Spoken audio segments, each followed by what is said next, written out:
Episode 5. Ibuku yang melahirkan kematian. Malam ke-50 sejak tubuhku dikubur hidup-hidup, ibuku mulai bermimpi buruk. Setiap malam ia melihatku berdiri di depan pintu kamarnya dengan tubuh pucat, mata kosong, dan mulut sobek sampai ke telinga. Ia mencoba mengusirku dengan doa, dengan ayat-ayat, dengan air suci, tapi semua tak mempan. Karena yang datang bukan setan, tapi anak kandungnya sendiri.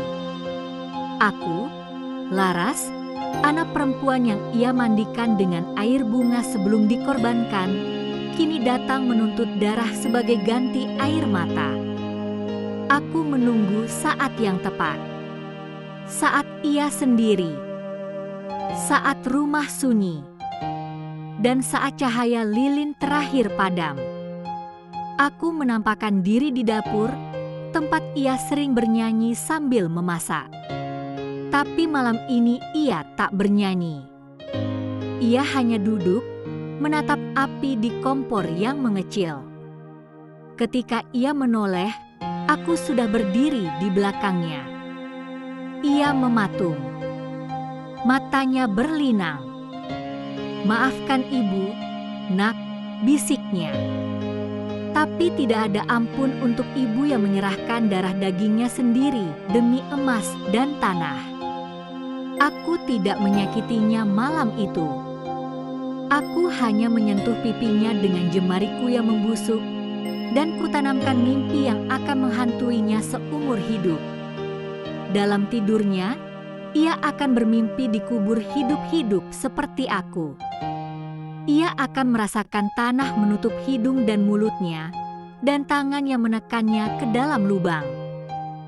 Dan setiap ia membuka mata di dunia nyata, ia akan merasa seolah-olah belum sepenuhnya bangun. Seolah masih terkubur. Masih tertahan. Masih mencekik dalam rasa bersalah yang kubentuk menjadi rantai gaib. Hari demi hari, ibuku makin kurus.